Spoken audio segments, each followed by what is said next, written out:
Good morning, my brothers and sisters. Pakibati ng good morning yung katabi mo. Tingnan mo kung gising pa.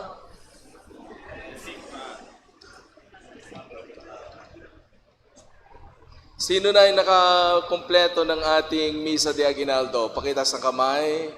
Wow! Palakpakan naman natin sila.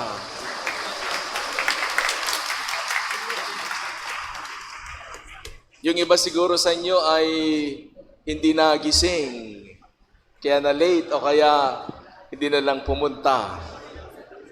Alam nyo, 11 years na akong pare. Magkaiba yung nakaupo dyan at nakatayo dito. Namimiss ko na yung ako naman yung nagsisimba. Hindi ako yung nagmimisa. Kasi kapag ikaw ay nagsisimba, para bang alam mong nandyan yung Diyos na siya yung nagbibigay sa iyo ng para bang sinisilbihan ka ng Panginoon. Kapag nandito ka, parang ikaw ang nagsisilbi para sa tao. Kaya kayo po ay mapalad, no? Dahil kayo ay ramdam na ramdam ninyo yung pagmamahal ng Panginoon. Ganon din naman ako dito. Ramdam na ramdam ko din ang pagmamahal ng Diyos sa ibang paraan. Ngayon ay narinig natin yung tinatawag na Magnificat, yung awit ni Maria. At itong awit ni Maria ay napakahalaga sapagkat ito yung pinakamahabang pagkakataon kung saan si Mother Mary ay nagsalita sa Biblia. Maliban doon, very quiet si Mother Mary. Napaka-tipid ang kanyang mga sinasabi. Pero dito ay talagang parang ibinuhos na niya lahat kung ano man yung laman ng kanyang puso. So una nating titingnan sa kanyang sinabi na si Mother Mary sa gitna ng kanyang kalituhan, kung anong nangyayari sa kanyang buhay, ay meron siyang pusong mapagpasalamat. My brothers and sisters, meron ba kayo nun? Pusong mapagpasalamat? O mas marami yung pusong mapaghanap? Lalo na ngayong Pasko, ay ang dami po nating gusto. No? So ano bang reaction ng puso natin? Gusto ko rin yan, gusto ko rin yan. Marami tayong hinahanap na wala tayo. Pero hindi natin nakikita, hindi natin napapansin yung mga bagay na kinaiinggitan ng iba sa atin. Ang daming mga bagay na nasa iyo na pag nakikita yan ng isang tao sa paligid mo ay naiinggit sila sapagkat meron ka. Pero kadalasan hindi natin ito nakikita sapagkat ang tinitingnan natin ay yung meron ang iba. Kaya nga sabi ni Mother Mary, ang kaluluwa po ay nagpupuri sa Panginoon. Pwede palang magpuri sa gitna ng kalituhan, sa gitna ng mga problema, sa gitna ng mga pagsubok sa buhay. Pwede pala. At ito yung tinuturo sa atin ng ating mahal na ina, na yes, to praise God in the midst of our problems is a way of prayer. Sapagkat sinasabi natin sa Panginoon na mas nagtitiwala tayo sa Kanya kesa sa pinagdadaanan natin. So ang tunay na pananampalataya ay hindi naghihintay na maging perpekto ang buhay bago magpasalamat. Yun po yung dapat nating isipin. You don't have to be perfect in order to thank the Lord. You can even thank God in your imperfections. Because when we are truly human, we are not perfect.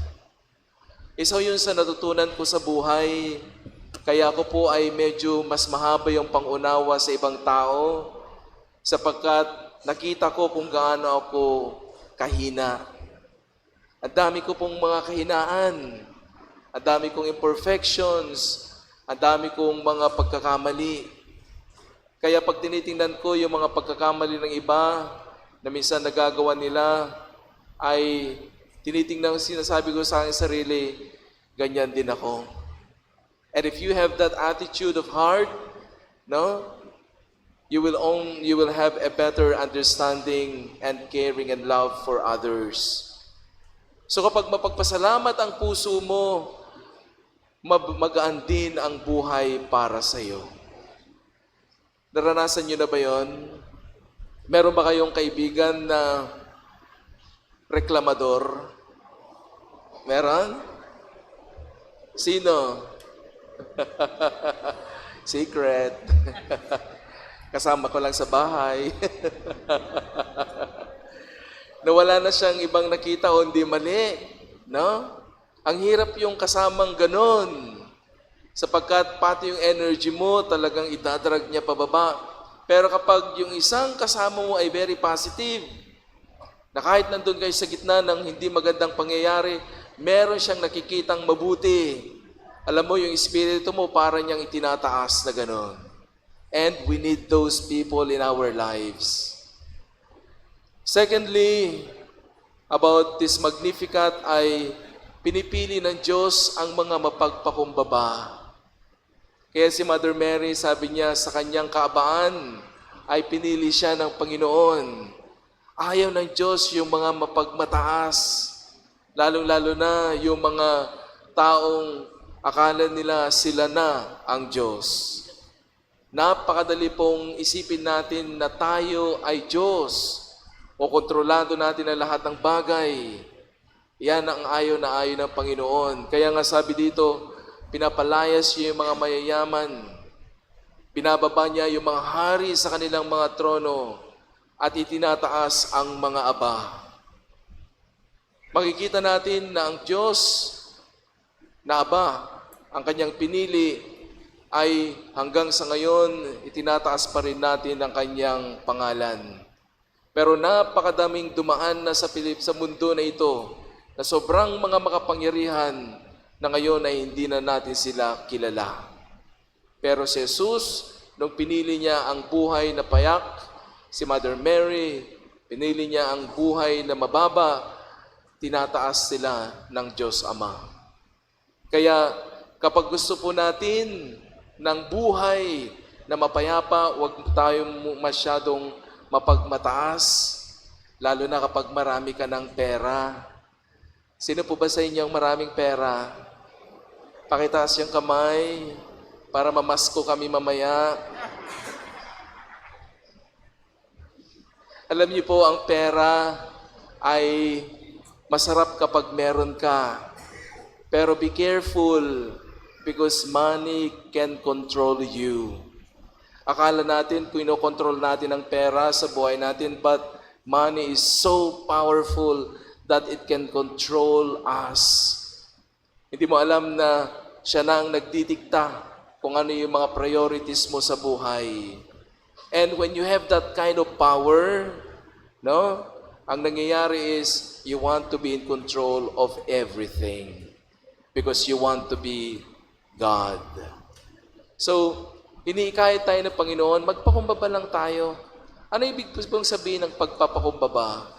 Ang pagpapakumbaba ibig sabihin, nakasangga at kasama natin ang Diyos sa lahat ng pagkakataon. Ibig sabihin po, sa gitna ng mga pagsubok na yon, ay nandun lagi ang Diyos. At pinakahuling punto, tungkol dito sa pagpupuri ng ating mahal na ina, ang Diyos ay Diyos ng katarungan at pag-asa. Na? Hindi maitatago ang mga gawaing masama.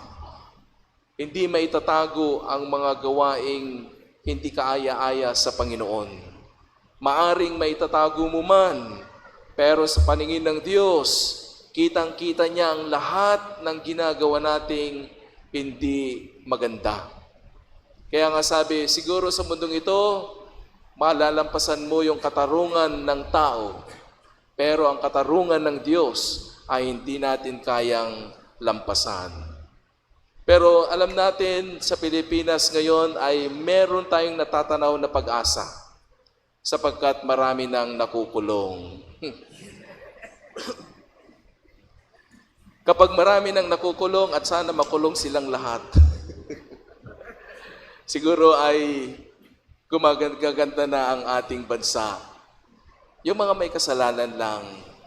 Kasi marami din namang mga nagsisilbi na talagang nagsisilbi ng katotohanan. Sapagkat ito ay magiging ehemplo sa lahat sa atin, mula sa taas ng panunungkulan hanggang sa baba, na meron pala tayong pananagutan. Napakahirap po yung isang sistema na walang pananagutan, sapagkat akala mo ay kaya mong lusutan ang lahat ng bagay.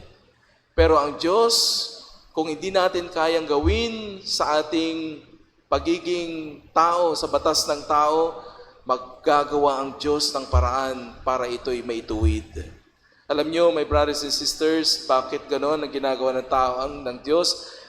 Hindi parusa para sa kanila na sila'y mapunta sa kanilang kalagayan na ganon. Kung sila'y makulong, yun ang isang way ng Diyos para i-save sila.